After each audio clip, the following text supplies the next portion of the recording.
granted. Hello.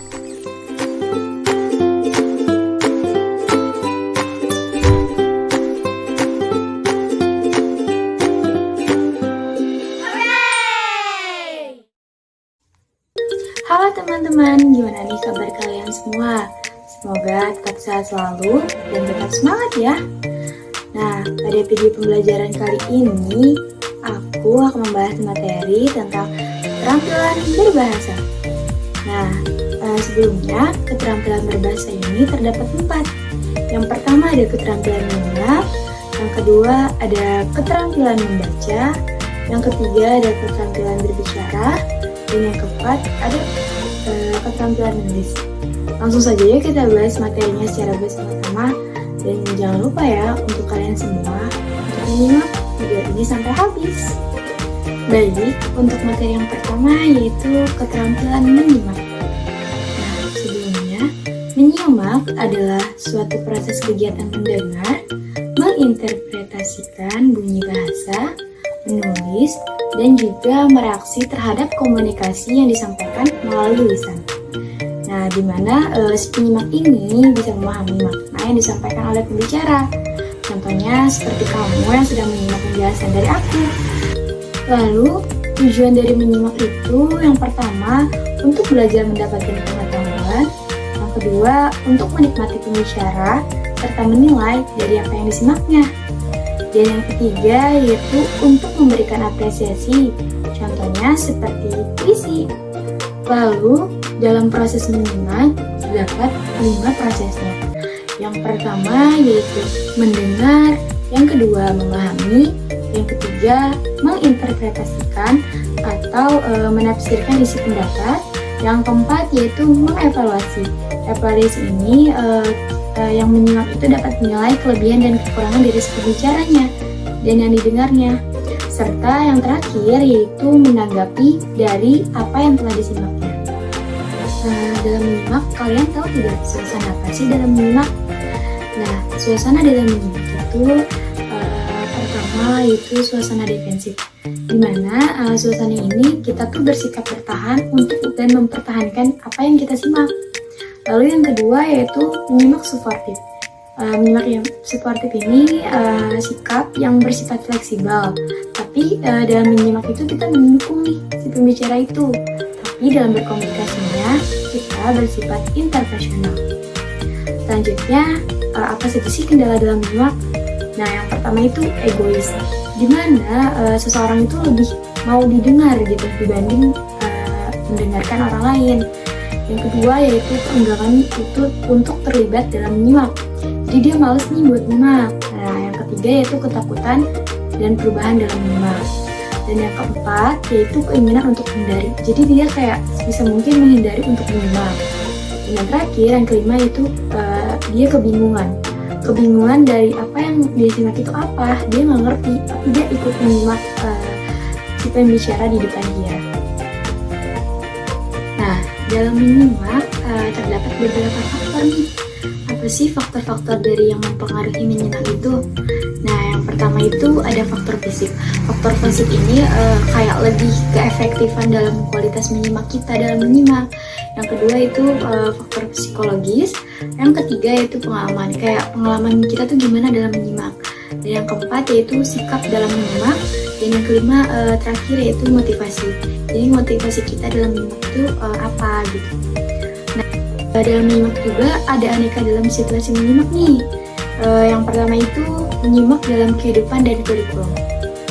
Contohnya seperti menyimak pembicaraan guru dalam penjelasan materi, seperti aku dan kamu yang menyimaknya. Nah, yang kedua yaitu menyimak petunjuk. Kayak kita tuh pasti kan sering ya kemana-mana pasti ada petunjuk. Nah, kita bisa simak, terus menyimak keterangan dan pengumuman kayak informasi gitu. Nah, yang ketiga yaitu menyimak dalam percakapan diskusi antar teman ataupun yang lainnya, kayak berdiskusi kayak tentang mengerjakan sesuatu, kayak tentang bermasyarakat. Nah, yang terakhir yang keempat yaitu menyimak dalam laporan dan radio. Radio itu kan gak ada gambar ya, cuman bersuara. Nah, kita bisa menyimaknya. Kayak apa sih yang kita dengar dan kita nyimak dari penjelasan di radio itu. Selanjutnya, kita akan membahas ke pembahasan yang kedua, yaitu keterampilan berbicara. Di sini, berbicara adalah keterampilan untuk menyampaikan pesan, mengekspresikan bunyi atau kata-kata yang didengar, menyatakan sesuatu, menyampaikan pikiran dan gagasan yang ada di dalam diri kita melalui penyampaian bahasa lisan. Seperti saat ini aku berbicara. Selanjutnya, apa sih tujuan dari berbicara ini? Nah, tujuan dari berbicara yang pertama yaitu untuk mengekspresikan perasaan, ide, dan pendapat. Yang kedua yaitu memberikan respon terhadap lawan bicara. Jadi kita kayak berbicara dengan dua arah gitu. Nah, yang ketiga yaitu untuk menghibur orang, kayak seperti melawak atau lain sebagainya untuk menghibur orang tertawa. Dan yang keempat yaitu untuk menyampaikan informasi. Kayak kita tuh buat menyampaikan informasi kan tentu berbicara. Dan yang terakhir, yang kelima yaitu untuk membujuk atau mempengaruhi orang lain. Contohnya seperti dalam debat kan kita berbicara untuk mendukung suatu argumen. Dalam berbicara tentu memiliki aspek-aspek. Nah, apa saja sih aspek-aspek dalam berbicara? Nah, aspek-aspek dalam berbicara yaitu ada kosakata, tata bahasa, pelafalan dalam berbicara, isi organisasi atau penyampaian dalam pembicaraan. Nah, terakhir yaitu kinestik atau mimik wajah anggota badan gitu. Nah, dalam tahapan berbicara ini yang pertama yaitu persiapan, kayak menentukan topik dan tujuan kita berbicara itu apa. Terus yang kedua pelaksanaan seperti pembukaan, pembahasan, dan penutup. Dan yang terakhir yaitu evaluasi atau penilaian. Selanjutnya apa sih faktor-faktor dalam berbicara? Nah, di sini ada faktor-faktor dalam berbicara. Yang pertama yaitu ada pelafalan intonasi dalam mengungkapkan pembicaraan, pilihan kata dalam berbicara, struktur kata, sistematika pembicaraan, dan juga penampilan dalam berbicara. Jadi kayak kita tuh nampilin pembicaraan itu seperti apa? Kayak apakah diem aja atau dengan bergerak mimik wajah dan anggota badan atau seperti apa? Selanjutnya yaitu ada hubungan berbicara dengan menyimak. Apa sih hubungan berbicara dengan menyimak? Tentunya saling menghubungkan ya. Jadi kayak saling keterkaitan gitu. Dimana dalam berbicara dan menyimak tentu memiliki hubungan dan keterkaitan yang sama. Nah, dalam berkomunikasinya, seseorang akan dikatakan berhasil dalam berbicara apabila ia dapat menyimak, mencerna, dan memahami dari pembicaraan yang disampaikan secara benar dan tepat. Nah, maka seseorang itu akan dapat memahami dan mencerna serta mereaksi dari yang didengarnya itu melalui ungkapan pembicaraannya. Jadi kayak dia memahami nih materi penjelasan. Nah, dia akan bisa mengucapkan atau mengutarakan dari yang dia memahami itu. Selanjutnya, hubungan berbicara dengan membaca. Sama seperti sebelumnya, jadi berbicara itu saling keterkaitan gitu loh. Keterampilan berbicara ini memiliki keterkaitan juga. Dan keterkaitannya itu dimana seseorang yang sering atau dia tuh semakin banyak membaca, maka dia akan semakin banyak mendapatkan informasi serta kosakata baru yang dapat diperolehnya. Dan dia mengungkapkan kata-kata kosakata yang baru itu dalam melalui bicaranya. Nah, selanjutnya hubungan berbicara dengan membaca. Sama seperti sebelumnya, jadi berbicara itu saling keterkaitan gitu loh. Keterampilan berbicara ini memiliki keterkaitan juga. Dan keterkaitannya itu dimana seseorang yang sering atau dia tuh semakin banyak membaca, maka dia akan semakin banyak mendapatkan informasi serta kosakata baru yang dapat diperolehnya. Dan dia mengungkapkan kata-kata kosakata yang baru itu dalam melalui bicaranya. Nah, yang terakhir yaitu hubungan berbicara dengan menulis. Apa sih hubungannya?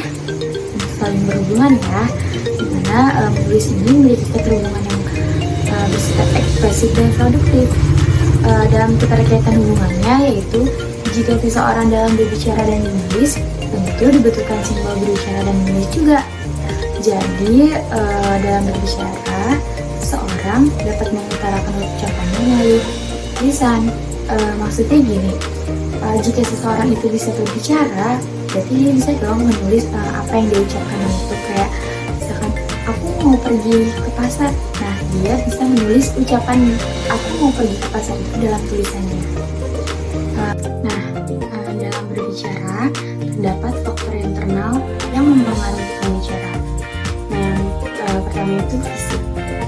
Fisik ini kayak menyangkut dengan kesempurnaan organ-organ tubuh yang digunakan dalam berbicara, seperti pita suara, lidah, bibir, dan gigi. Jadi kayak seluruh organ pengucapan. Nah, yang kedua yaitu non fisik. Non fisik ini kayak kepribadian seseorang, karakter, bakat atau talenta, dan kreativitasnya dalam berbicara. Selanjutnya, faktor eksternalnya dalam mempengaruhi pembicara. Yang pertama yaitu tingkat pendidikan. Kayak pendidikan itu mempengaruhi kualitas dia berbicara. Yang kedua yaitu kebiasaan. Kayak kebiasaan dia tuh kayak dia biasa gak sih dalam memilih kata-kata, dalam berbicara, dalam komunikasi, terus dan lain sebagainya. Dan yang ketiga yaitu lingkungan pergaulan. Lingkungan pergaulan juga sangat mempengaruhi pembicara. Jadi kayak misalkan dia di lingkungan yang kurang negatif dan bicaranya dia juga bakal negatif. Tapi jika dia di lingkungan yang positif atau lingkungan yang baik, maka dia akan berbicara dengan baik dan benar. Kayak dia itu tidak akan berkata kasar gitu. Selanjutnya kita beralih ke pembahasan berikutnya, yaitu keterampilan membaca. Membaca adalah memahami apa yang ditulis. Dalam artian suatu kegiatan mengamati isi dari tulisan dengan menyuarakan atau tidak bersuara. Maksudnya berbicara dalam hati. Gunanya untuk mengerti dari isi tulisan tersebut. Lalu di sini ada tujuan membaca.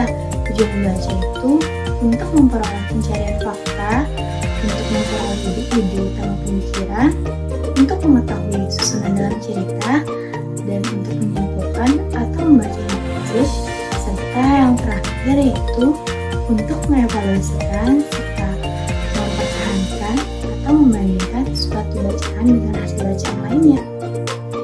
Selanjutnya yaitu terdapat aspek-aspek dalam membaca. Nah, aspek-aspeknya itu yang pertama bersifat mekanis. Nah, bersifat mekanis ini urutannya itu yang paling rendah. Urutan yang pertama yaitu huruf, kedua unsur linguistik, dan yang ketiga yaitu penyajian huruf di setiap kata. Nah, yang kedua yaitu aspek bersifat pemahaman. Nah, urutannya yang pertama itu klasikal, kedua signifikan, ketiga evaluasi, dan yang keempat yaitu kecepatan dalam membaca fleksibel. Selanjutnya ada juga nih tahap dalam pengembangan baca. Saja ya. Nah, yang pertama itu pra membaca. Itu dimulai dari seperti cara duduk, cara melakukan determinan, menulis huruf-huruf vokal atau huruf-huruf satuan. Nah, tahap yang kedua yaitu tahap kegiatan membaca. Tahap ini sudah dilakukan untuk pembelajaran baca loh. Dan bisa dimulai dari baca dalam perkataan, kalimat, dan juga berbais. Nah, tahap yang ketiga yaitu tahap baca-baca, di mana tahap ini sudah memperlancar bacanya dengan berbagai teknik yang sesuai dengan kondisinya, serta jangan lupa untuk tetap memperhatikan ucapan pelafalan kosakatanya dan juga tekanan nada dalam membaca hurufnya. Nah, lalu ada macam-macam membaca. Macam-macam membaca ini yang pertama membaca menyaring. Membaca nyaring ini kayak membaca dengan suara yang keras atau terdengar dalam seseorang yang bisa kita. Nah, yang kedua yaitu membaca dalam hati. Nah, membaca dalam hati itu kayak kita tuh nggak baca apa gitu, kita diem, kita kayak mengamati tulisan, padahal tuh kita baca dalam hati. Nah, baca dalam hati ini ibaratnya kayak kita sama Tuhan aja gitu lah yang tahu. Nah, yang ketiga yaitu membaca intensif. Membaca intensif ini membaca dengan secara pemahaman, dimana kita itu membaca tuh benar-benar harus paham dulu nih isi materi yang kita mau baca, dan itu harus konsentrasi konsentrasi dalam bacanya. Dan yang keempat yaitu membaca intensif. Membaca intensif ini membaca cepat, di mana seseorang ini membaca tulisan atau bacaan itu secara cepat, tapi tidak mengubah atau sedikit pun pemahamannya itu loh. Jadi dia tuh tetap paham gitu dari bacaan yang dibaca walaupun dia baca cepat. Baik, untuk keterampilan berbahasa yang keempat yaitu keterampilan menulis. Di sini menulis adalah suatu kegiatan mengungkapkan gagasan atau ide ataupun pikiran kita secara tertulis menggunakan tangan. Dengan tidak lupa juga nih dalam menulisnya itu harus menggunakan aturan-aturan yang berlaku. Gunanya untuk tujuan memberitahu, menghibur, serta meyakinkan si pembaca. Nah, lalu terdapat fungsi menulis juga. Nah, fungsi penulis ini yang pertama yaitu personal, di mana mengekspresikan sikap dan pikiran. Kedua, instrumental, yaitu sikap dan menulis pendapat orang lain. Yang ketiga, internasional, menulis interaksi. Yang keempat yaitu informasi, di mana menyampaikan informasi itu secara tertulis. Yang kelima, estetis, di mana tulisan itu mengungkapkan keindahan atau kayak memuji suatu keindahan gitu loh. Nah, tujuan dari menulis itu yang pertama untuk meyakinkan informasi, yang kedua untuk mempresentasikan diri, memperkenalkan diri, yang ketiga yaitu menambah wawasan, kayak kita tuh menambah wawasan. Yang keempat, untuk menyuarakan ide atau gagasan. Dan yang terakhir, yang kelima yaitu untuk meyakinkan membaca. Biasanya sih kayak meyakinkan membaca itu seperti argumen. Nah, lalu selanjutnya terdapat macam-macam tulisan atau menulis. Nah, yang pertama itu tulisan bernada akad. Tulisan ini bisa disebut juga sebagai tulisan pribadi. Kenapa? Karena tulisan ini tuh kayak memberikan suatu hal dengan yang paling menyenangkan, seperti petualangan, perjalanan, atau cerita-cerita dari penulis itu sendiri yang ditulisnya. Atau kita bisa sebut sebagai catatan harian atau diari pribadi kita loh. Dan itu kan sifatnya tidak resmi. Lalu yang kedua yaitu tulisan bernada penerangan. Tulisan ini bersifat informatif dan memberikan suatu penerangan kepada seseorang dengan secara deskriptif. Selanjutnya yaitu tulisan bernada penjelasan. Bernada penjelasan ini disebut juga dengan tulisan penyingkatan. Kenapa demikian? Karena dimana tulisan ini tuh memberikan penerangan yang penjelasan itu secara inti, tapi secara kayak lebih jelas gitu loh. Contohnya seperti definisi. Definisi itu kan ada yang banyak, ada yang dikit kan, tapi itu kita kayak jelas banget gitu loh. Nah, lalu tulisan bernada lembat. Tulisan bernada lembat ini bersifat persuasif. Kenapa? Karena tulisan ini tuh meyakinkan si pembaca pada satu hal yang dibahas, kayak kita tuh mendukung argumen dia atau tidak gitu. Dengan kemampuan daya pikir kita secara kritis dan analisis dalam membaca argumen tersebut. Selanjutnya yaitu tulisan bernada mengkritik. Tulisan bernada mengkritik ini disampaikan dengan secara ironi atau memberikan kritik pendapat dari hasil karya yang ditulis dan yang dibacanya. Maksudnya itu kan kita baca nih, kita kayak misalkan kita baca novel kan, tentu pasti dong kayak ada konflik atau cerita-cerita dalam novel itu. Nah, kita pasti kayak ada satu pasti kayak perasaan greget atau kayak apa gitu. Nah, itu kita mengkritik kan, kayak apa sih kurangnya dari cerita novel ini kita baca atau kelebihannya. Nah, itu dapat dikatakan dengan mengkritik, bukan menghina ya, tapi kayak lebih memberikan pendapat dan menyuarakan agar si penulis itu bisa lebih baik lagi dalam menulisnya dengan aturan-aturan yang lebih jelas. Baiklah, cukup sekian materi yang aku sampaikan. Sampai jumpa di video selanjutnya. Jangan lupa like dan komen and subscribe ya.